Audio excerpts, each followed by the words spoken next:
vamos a ver la corteza cerebral, sus capas y las áreas de Brodmann. Entonces, primero tenemos, aquí está el lóbulo frontal.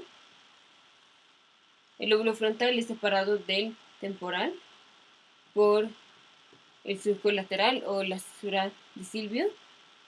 El frontal es separado del parietal por el surco central.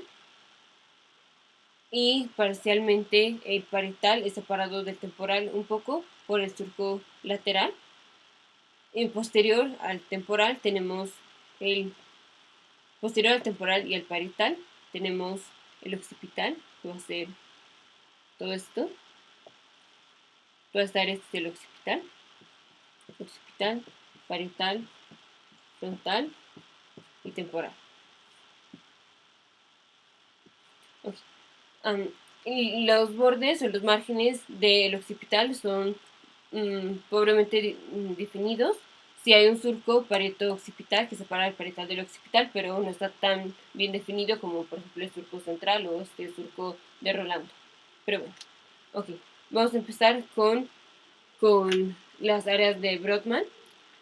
Las áreas de Brodmann ya las revisamos rápidamente cuando vemos cada lóbulo en específico. Del frontal tenemos las áreas frontal, tenemos área prefrontal, que es donde hacemos el experimento mental o de Dynkin, como decía Einstein. Tenemos el área premotora, el área motora y área de Broca. Y el frontal eye field. Entonces, el área premotora está, si este es el surco, si este es el surco central, entonces para acá tenemos el giro prerolándico, que esta va a ser el área motora, esta, que es área de Brodmann 4. La premotora está al lado de esta, está antes, y esta es el área de Brodmann 6. El área de Broca va a ser área de Brodmann 44, algunos también dicen que 44 o 45, y esa va a estar aquí, en el lóbulo frontal giro inferior. Y el frontal eye field es área de Brodmann 8.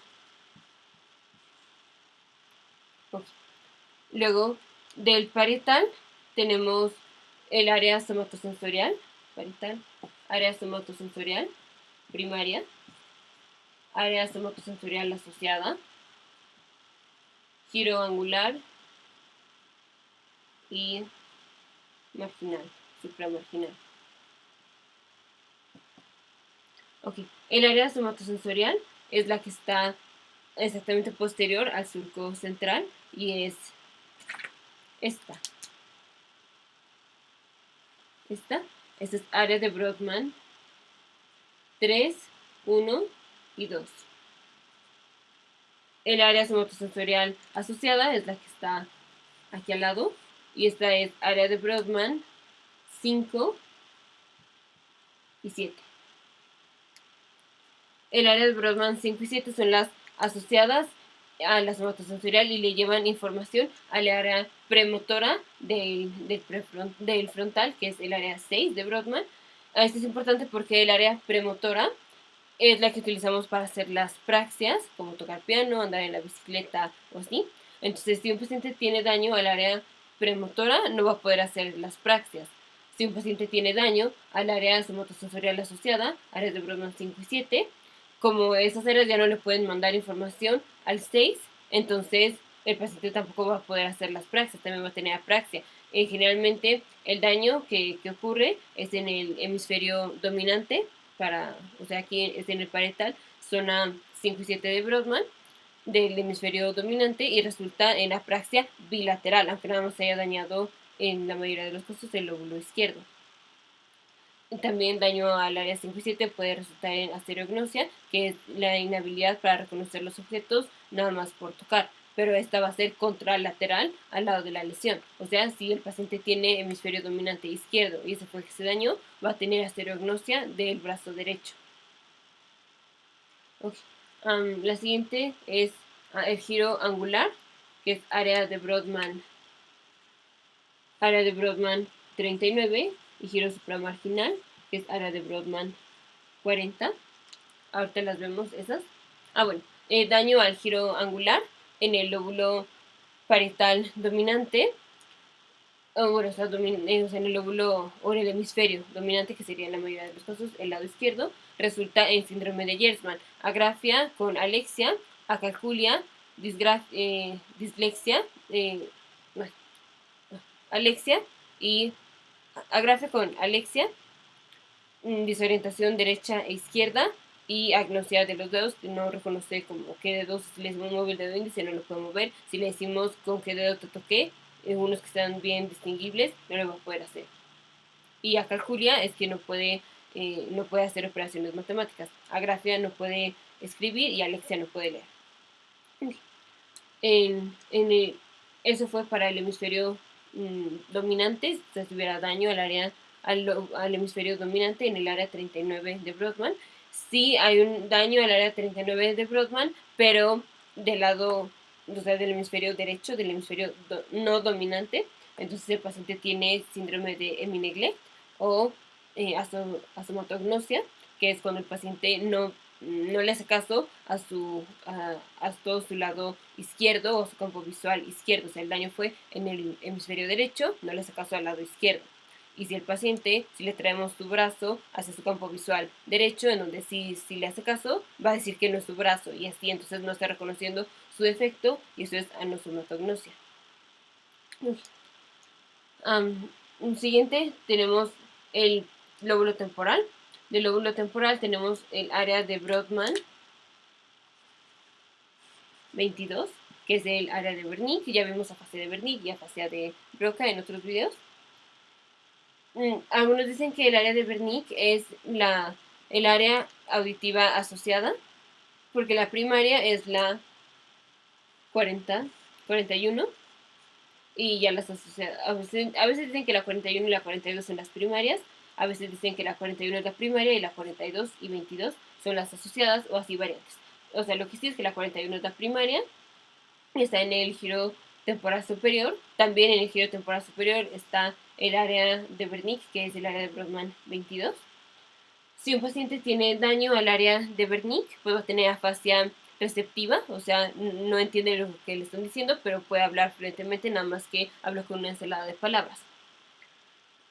El área de Wernicke generalmente es el área de 22, es el área 22 de Brodmann, pero también puede incluir las áreas 39 y 40 del parietal. Entonces, un paciente que tiene daño al lóbulo parietal puede presentarse con una afasia de Wernicke, porque el área de Wernicke está incluyendo también el área 39 y 40 de Brodmann. Okay. La siguiente es el occipital. El occipital tiene, por el surco calcarino, se divide en el lóbulo cúneo arriba y el lóbulo lingual abajo. El lingual dijimos es para la radiación óptica temporal o inferior, que es el asa de Meyer, y la radiación parietal o superior óptica llega al cúneo. Okay. Tenemos también las áreas específicas para la mácula, para los fotorreceptores, que están los conos y los bastones. Ya vimos el área en donde terminan los conos es donde vemos los colores, van a ser en el área de Brodmann 20 y 21, en este corte no los vemos, pero es en el área de Brodmann 20 y 21. Y los conos nos sirven para reconocer las caras, los colores, la forma de los objetos. Si un paciente tiene daño al área 20 y 21, entonces va a tener acromatognosia, que no va a poder ver los colores, a todos los ve en tonos de grises, y probablemente tenga prosopagnosia, que es pues un tipo de agnosia, o sea, un tipo de que no puede reconocer lo que, pues, como este daño, el área en donde integramos la forma, los colores y las caras.